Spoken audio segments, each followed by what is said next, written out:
The rain came down in long, silver threads that evening, quiet, steady, almost theatrical. The kind of rain that seems to watch people more than it touches them.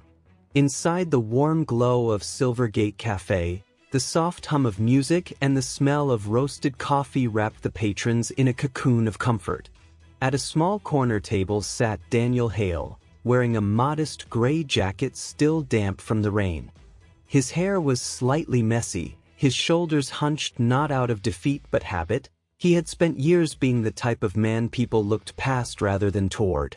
Across from him sat Elara Quinn, a woman whose presence alone could turn heads. Sleek dress, flawless posture, gold necklace that caught even the dimmest light. She was the type of woman who moved like the world was already hers. And in many ways it was. But tonight she had agreed to this date. A friend had set them up. Daniel had been surprised. But not so much. She always believed people should be in her league. And she assumed Daniel wasn't. She sipped her wine with the casual elegance of someone who had rejected far too many men to remember their faces. "So," she said, tapping her finger on the table, "what is it you do again? Something with maintenance." Daniel hesitated. He always hated this part. "I work as a facilities supervisor." "A janitor," she interrupted, lips curling faintly. He breathed in slow. "Not exactly. I oversee the maintenance teams for." "But you wear a jumpsuit at work, right?" She pressed, raising an eyebrow. Daniel nodded once. Elara leaned back, exhaling dramatically.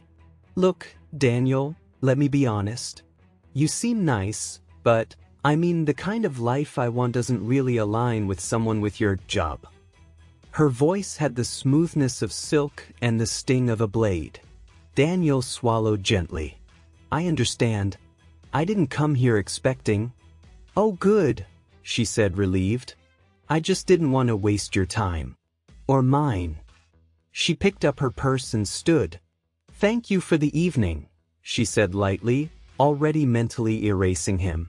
Then she walked away, heels sharp, posture perfect, the scent of expensive perfume lingering long after she exited the cafe. Daniel sat there a moment longer, staring at the untouched dessert he had ordered for both of them. He exhaled softly, the faintest smile touching his lips. He wasn't angry, just disappointed. Then his phone buzzed. Incoming message. "Final confirmation. You officially begin tomorrow as head of global operations, Quinn Enterprises." Daniel inhaled, eyes closing for a brief moment. Because Quinn Enterprises was her company. And starting tomorrow, Elara's new boss would be him. The lobby of Quinn Enterprises was a world of marble, glass, and power. Executives rushed by with tablets in hand. Employees in tailored suits whispered about the mysterious, new operations head, starting today. Rumors swirling with equal parts admiration and fear. Elara entered at precisely 8 a.m., wearing a fitted navy suit and confidence like armor. She moved through the lobby like royalty, greeting the executives who were hoping to get on her good side.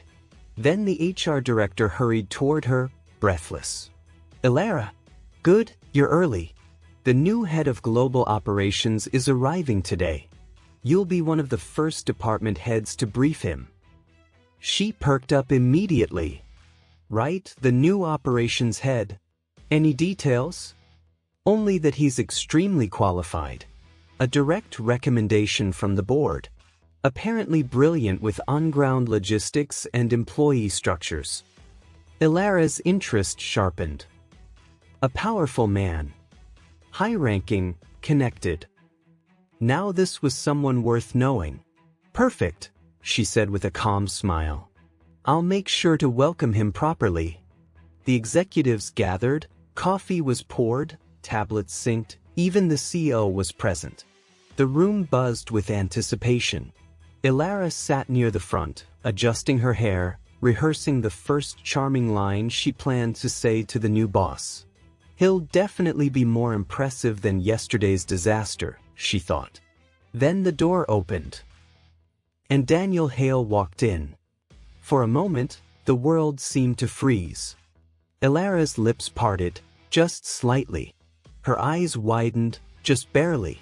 But Daniel saw it all. Her shock. Her confusion. Her dread.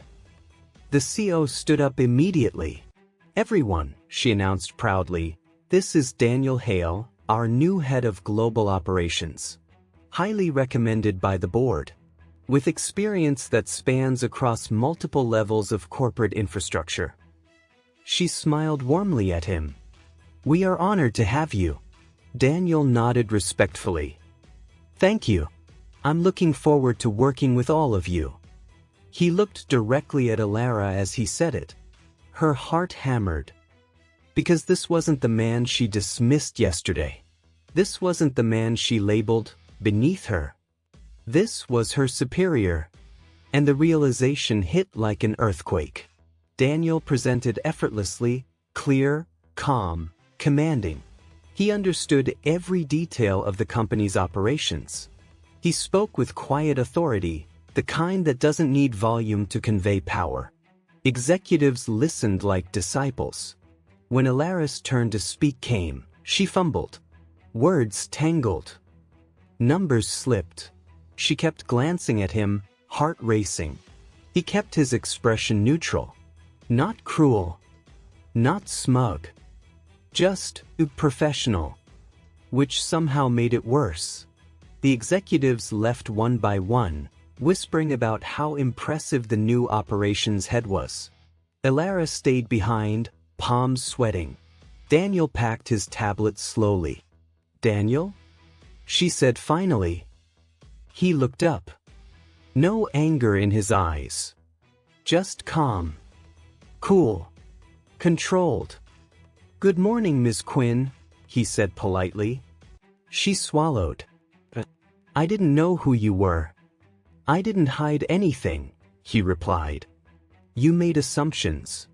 She flinched. The truth was a blade, and he delivered it gently. "Look," she said shakily, "about last night, I misjudged the situation." "Yes," Daniel said softly. "You did." Her breath caught. She expected him to gloat. Expected revenge. Expected humiliation. Instead, he simply adjusted his jacket and said, "It won't affect our work. I make decisions based on performance, not personal impressions." That grace, the very thing she lacked, shook her more than anger ever could have. She blinked back the sting in her eyes. "I'm sorry," she whispered. Daniel nodded once. "Have a good day, Miss Quinn." He walked out with steady steps. And for the first time in years, Elara Quinn felt the sharp burn of genuine regret. In the elevator, employees greeted Daniel with admiration. Respect. Recognition. Everything she denied him. And as the doors closed, Elara stood alone in the boardroom, staring at the empty doorway where he had just walked out. Understanding that for the first time in her life, she had underestimated someone who didn't need to raise his voice to change her world completely. This wasn't revenge. It was justice. Quantum justice.